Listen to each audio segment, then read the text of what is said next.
Lionel মেসির বিদায়ের পর যে বার্সেলোনা একজন আর্জেন্টাইন সুপারস্টারের অপেক্ষা ছিল, সেই অপেক্ষার অবসান কেবার শেষ হতে যাচ্ছে। আর যদি সত্যি জুলিয়ান আলভারেজ ক্যাম্প নূতে পা রাখেন, তাহলে লামিন ইয়ামাল ও আলভারেজকে নিয়ে ইউরোপের সবচেয়ে শক্তিশালী আক্রমণ ভাগ্যগুলোর একটি গড়ে উঠতে পারে। তবে এখনও মেলাতে হচ্ছে অনেক যদি কিন্তুর সমীকরণ। আন্তর্জাতিক বিভিন্ন গণমাধ্যমের দাবি, দীর্ঘ টানাপোড়েনের পর অবশেষে নিজের ভবিষ্যৎ নিয়ে চূড়ান্ত সিদ্ধান্ত নিতে চলেছেন জুলিয়ান আলভারেজ। স্প্যানিশ সংবাদ মাধ্যম লাগে লুগানার্সের প্রতিবেদন অনুযায়ী আগামী 10 আগস্ট অ্যাটলেটিকো মাদ্রিদের প্রাক মৌসুম অনুশীলনে যোগ দিয়ে ক্লাব কর্তৃপক্ষকে নিজের অবস্থান পরিষ্কার করে জানাবেন 25 বছর বয়সী এই বিশ্বকাপজয়ী আর্জেন্টাইন ফরোয়ার্ড। শোনা যাচ্ছে আলভারেজ সরাসরি জানাতে চান তিনি স্বপ্নের ক্লাব বার্সেলোনায় খেলতে চান। ছোটবেলা থেকেই বার্সার জার্সি গায়ে তোলার স্বপ্ন ছিল তার, আর এখন সেই স্বপ্ন বাস্তব হওয়ার সুযোগ সামনে এলেও সবচেয়ে বড় বাধা হয়ে দাঁড়িয়েছে অ্যাটলেটিকো মাদ্রিদ। কারণ বার্সেলোনা বড় অঙ্কের প্রস্তাব দিলেও তা ইতিমধ্যে ফিরিয়ে দিয়েছে অ্যাটলেটিকো। ক্লাবটি তাদের অন্যতম সেরা তারকাকে সহজে ছাড়তে রাজি নয়। অন্যদিকে বার্সেলোনাও এখনো আর্থিক বিধিনিষেধ ও নিবন্ধন সংক্রান্ত জটিলতার কারণে খুব বেশি চাপ সৃষ্টি করতে পারছে না। তবে ফুটবলে একটি বিষয় প্রায়ই দেখা যায়, যখন কোনো খেলোয়াড় স্পষ্টভাবে জানিয়ে দেন তিনি আর থাকতে চান না, তখন পরিস্থিতি বদলে যেতে শুরু করে।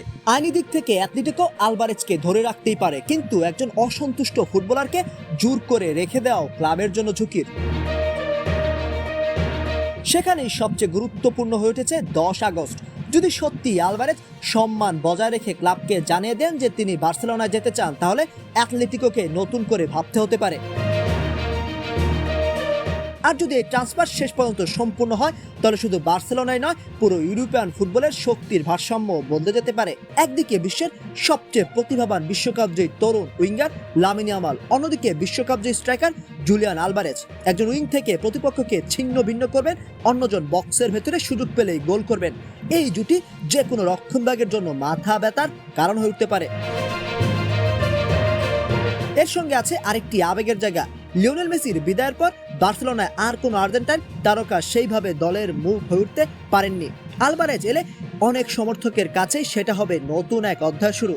মেসির মতো তুলনা করা অবশ্যই ঠিক হবে না, কিন্তু আর্জেন্টাইন ফুটবলের ছোঁয়া আবারও ক্যাম্প ন্যুতে ফিরবে, এমন স্বপ্ন দেখতেই পারেন বার্সা সমর্থকরা। এখন পুরো ফুটবল বিশ্বের চোখ 10 আগস্টের দিকে। সত্যি কি আলভারেজ নিজের সিদ্ধান্ত জানাবেন? অ্যাটলেটিকো কি নরম হবে? আর বার্সেলোনা কি শেষ পর্যন্ত স্বপ্নের এই ট্রান্সফার সম্পূর্ণ করতে পারবে?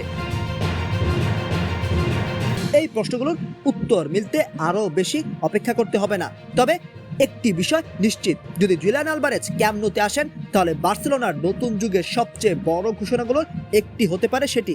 আর মেসির পর আবারও আর্জেন্টিনার পতাকা উঠতে পারে বার্সেলোনার আকাশে।